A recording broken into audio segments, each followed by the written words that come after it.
Job portals నుంచి ఉద్యోగార్థుల సమాచారం సేకరించి మెయిల్, వాట్సాప్ ద్వారా సంప్రదిస్తున్నాయి సైబర్ ముఠాలు. ఇంటర్వ్యూలు నిర్వహించి నమ్మిస్తున్నారు. కొందరికి ఉద్యోగాలు కూడా ఇచ్చినట్లు చూపించి కొన్ని టాస్క్లు ఇస్తున్నారు. రోజువారీ సంపాదన పేరిట వారి బ్యాంకు ఖాతాల్లో డబ్బులు జమ చేసి నమ్మిస్తున్నారు. ఆ తర్వాత అదనపు ఆదాయం పొందేందుకు అవకాశాలు కల్పిస్తామని మోసాలకు పాల్పడుతున్నారు సైబర్ నేరగాళ్లు.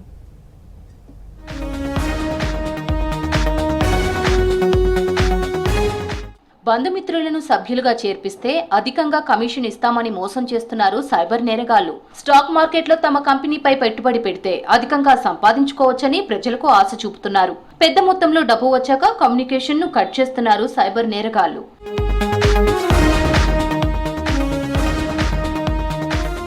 హైదరాబాద్ లో ఉద్యోగార్థులు మోసపోతున్న కేసులు పెరిగిపోతున్నాయని తెలిపారు పోలీసులు. ఇంజనీరింగ్, ఎంబీఏ, ఎంసీఏ, ఫార్మా వంటి కోర్సులు చేసిన ఎంతో మంది ఉద్యోగాల కోసం ప్రయత్నిస్తున్నారు.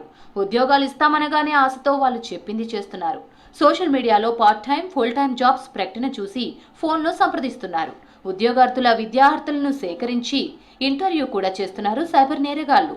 తర్వాత రిజిస్ట్రేషన్, ఇన్సూరెన్స్, సెక్యూరిటీ డిపాజిట్ అంటూ లక్షల రూపాయలు వసూలు చేస్తున్నారు. బెంగళూరులోనూ ఐటీ కంపెనీల పేరుతో నకిలీ ఆఫర్ లెటర్లు కూడా పంపుతున్నారు. అక్కడికి వెళ్లిన తర్వాత మోసపోయామని గుర్తిస్తున్నారు నిరుద్యోగులు.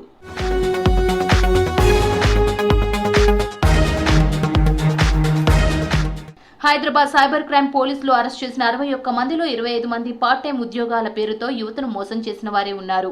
విదేశాల్లో ఉద్యోగ అవకాశాలంటూ ఓ వ్యాపారికి ఈమెయిల్ చేశారు సైబర్ మోసగాళ్లు. న్యూజిలాండ్కు వెళ్లేందుకు వీసా, పెద్ద కంపెనీలో ఉద్యోగం అంటూ ఆఫర్ లెటర్స్ కూడా పంపారు. తర్వాత విదేశాంగ శాఖ ప్రతినిధి పేరుతో ఇంటర్వ్యూ చేశారు. వ్యాపారి నుంచి 5 లక్షల రూపాయలను తమ ఖాతాల్లోకి జమ చేయించుకున్నారు సైబర్ నేరగాళ్లు.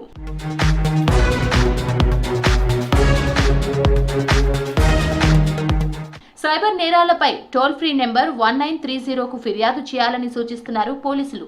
కంపెనీలు ఉద్యోగాలు ఇచ్చే ముందు నగదు చెల్లించమని అడగవని నిరుద్యోగులు గుర్తించాలన్నారు.